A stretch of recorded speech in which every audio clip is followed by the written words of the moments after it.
Hammaga salom. Sizlar bilan Bobble kanalidan Nuriddin. Bugun biz sizlar bilan Bubble Tea biznesiga qancha rasxod ketish haqida gaplashamiz.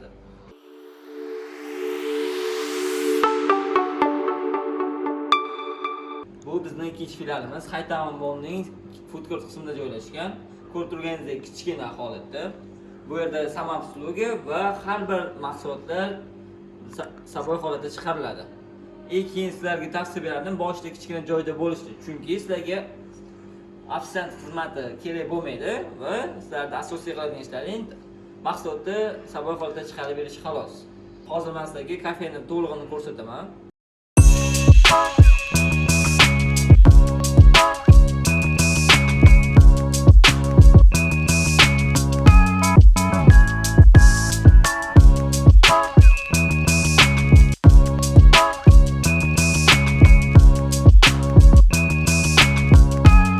Asosan arendaga olingan. Bu arenda puliga esa men aniq ma'lumotga ega emasman, lekin men sizga tavsiya berardim, mana shunaqa kichikroq joy olishdi. Yoki o'zingizning joylaring bo'lsa, shunaqa joylarga arendaga berib qo'yishdi. Bu ham pastki daromad albatta.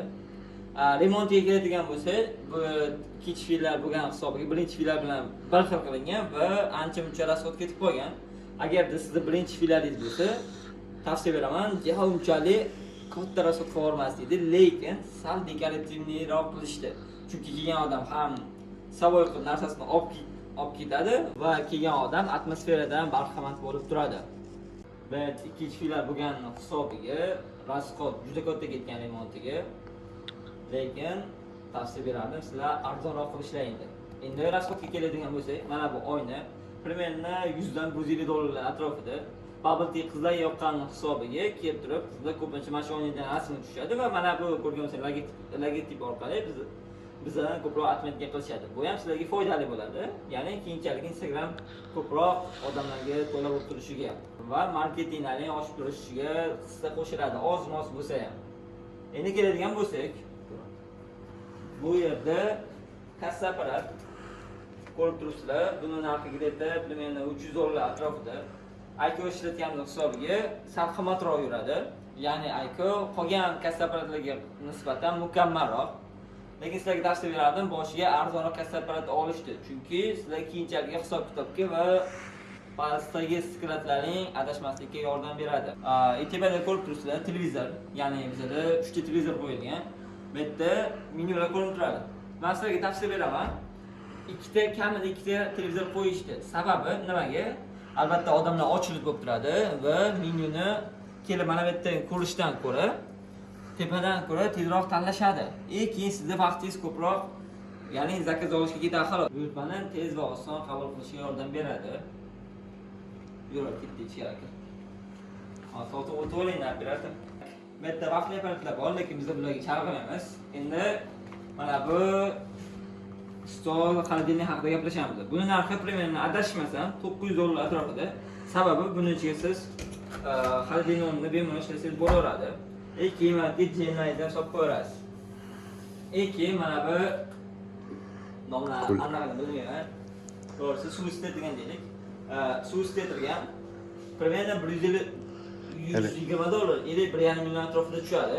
Sababi keyin siz bokka suv qaynatgandan ko'ra mana shu sizga qulayroq bo'ladi. Uzun mana shevamni bok deyiladi. Mana bu termos, ya'ni har bittasi 600 ming so'mdan. Buning ichiga siz Bubble Tea uchun ishlatiladigan choylar solib qo'yasiz. Bu ham albatta kerak sizlar uchun. Endi bizlar blenderga o'tsak. Blenderning narxi примерно 1 million, lekin o'zingizga xohlagan brenddagi blenderda olsangiz bo'laveradi. Bu shart emas, aynan shuni olishingiz. Keyin mana bu запечатательный apparat haqida gaplashamiz. Bu pol avtomat, bo'lga osib qo'ygan avtodir. Hozir qo'rqdi, mana. Avtodir. Lekin bu pol avtomat. Sababi nimaga? Buning 3 xil turi bor. Bittasi avtomat, bittasi pol avtomat, bittasi ruchnoy. Ruchnoyda ya'ni qo'lda bosiladi avtomatik pechat.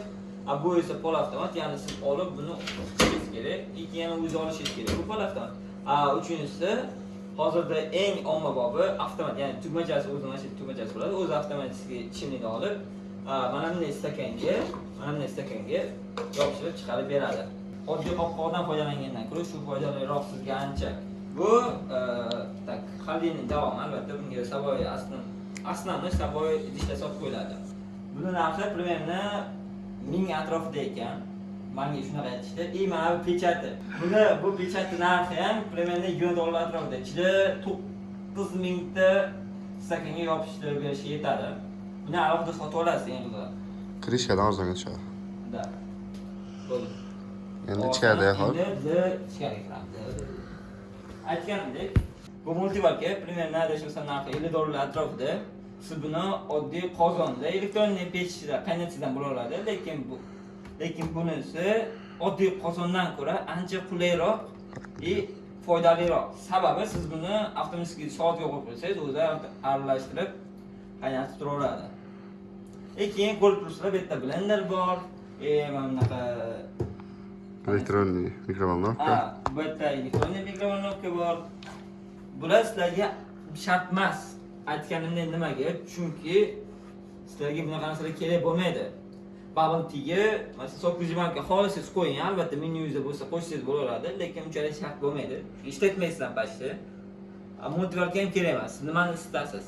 Bu yerda asosan sizlarga multivalka kerak bo'ladi, xolos. Bu yerda ko'rib turganingiz polkada aslan betiga o'zingiz ish qurollaringizni qo'yib qo'ysangiz bo'laveradi.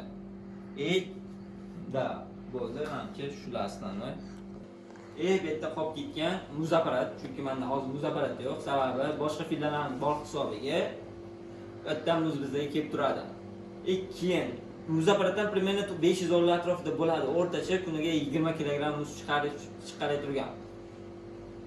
Sizlarga shakerdan tortib, tapyoka, kerakli jemlar boshqa ingredientlarga примерно narxi $400 ketadi. Chunki ular ham pul turadi. Da, menimcha shular. Men hali bu yerda rakvinani masalan gapirmadim. Sizga kerak bo'layotgan svetga qancha rasxodlarni hali gapirganim yo'q. Hammani qiziqtirgan savol. Bundan qancha foyda olaman? Bunisini endi ancha foyda olish примерно men sizlarga aytaman.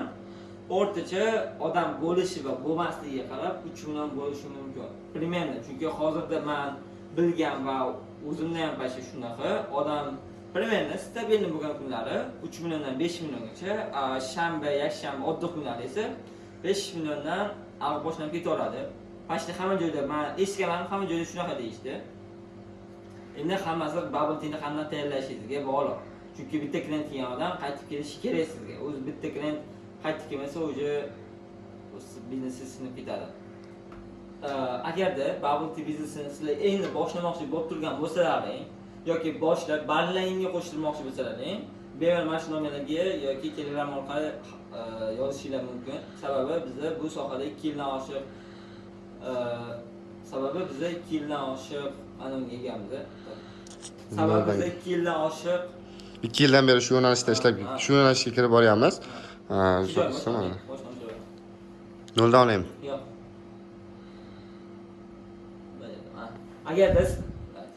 Agarda sizlarga bubble tea mahsulotlari kerak bo'lsa, bu biznesni yangi boshlayotgan bo'lsanglar yoki boshlagan bo'lsanglar, biz shu yo'nalishda anchadan beri faoliyat olib boramiz va sizlarga bubble tea mahsulotlarini yetkazib bera olamiz. Buning uchun pastdagi havola orqali bizga aloqaga chiqsanglar bo'ladi. Agarda sizlar ham bubble tea biznesini endi boshlamoqchi bo'lib turgan bo'lsalaring yoki barlarga qo'shilmoqchi bo'lsalaring, bemalol mana shu pastdagi raqamlar Telegramga yozsalar bo'ladi. Biz bu 2022-yildan beri shu sohadamiz. Va o'zimiz bubble tea mahsulotlarini sizlarga chiqarib bera olamiz. Aytishlar mumkin. Undan tashqari bizda ikkita filial bor. Agarda sizlar o'zingiz bubble tea ichmoqchi bo'lsangiz, bemalol Haytaman Mallning 4-etajida va Megaplatning 2-etajiga kelib, bubble tea va boshqa shirinliklar, sandwich salatlardan bahramand bo'lishingiz mumkin. Hammaga rahmat. Sizlar bilan Bobolab bo'ldi. Hammaga rahmat. Avvalo o'zimga rahmat, operatorga rahmat.